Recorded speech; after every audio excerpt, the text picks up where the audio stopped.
79 years ago, India broke the chains of colonial rule. We remember Gandhi's courage, Bhagat Singh's sacrifice, Subhash Chandra Bose's defiance, and Dr. Ambedkar's promise of constitutional equality. They did not merely dream of a free territory, they dreamed of free people. But today, beneath the flags, the speeches, and the parades, India must confront an uncomfortable question. Are we really free? Are we free when a person's surname can still determine their dignity, their occupation, even their safety? The latest available official data recorded 57,789 crimes against scheduled caste and 12,960 against scheduled tribes in a single year. The constitution abolished untouchability, but society has not yet abolished the mentality behind it.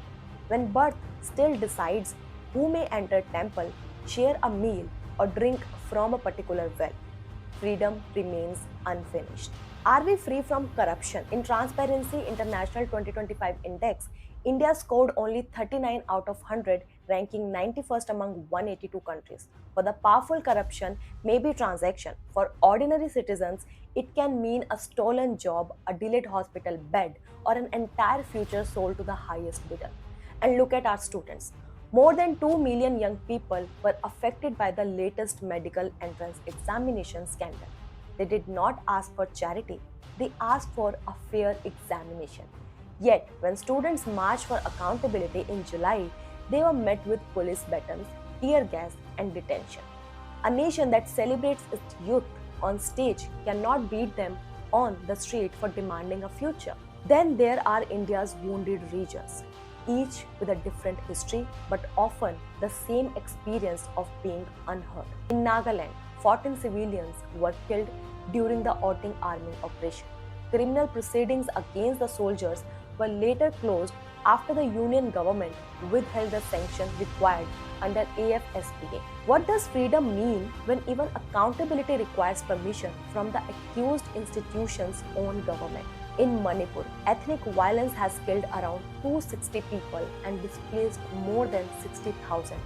Communities were divided, homes were burned, women were brutalized, and thousands remained refugees inside their own country. In Kashmir, human rights organizations continue to document arbitrary detention, travel restrictions, and the use of stringent security laws against journalists, activists, and dissenting voices. And when largely Sikh farmers marched towards Delhi demanding guaranteed crop prices, they encountered barricades, internet restrictions, water cannons, and tear gas. 21-year-old Shubkaran Singh died during the confrontation. Is the road to the national capital open only to those who come to praise power, not question it?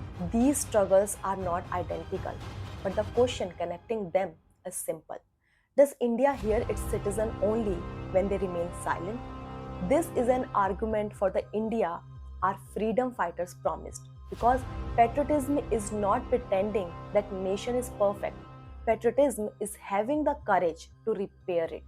India became independent in 1947, but freedom cannot remain merely a date in a history book, a flag on a building, or a parade watched once a year.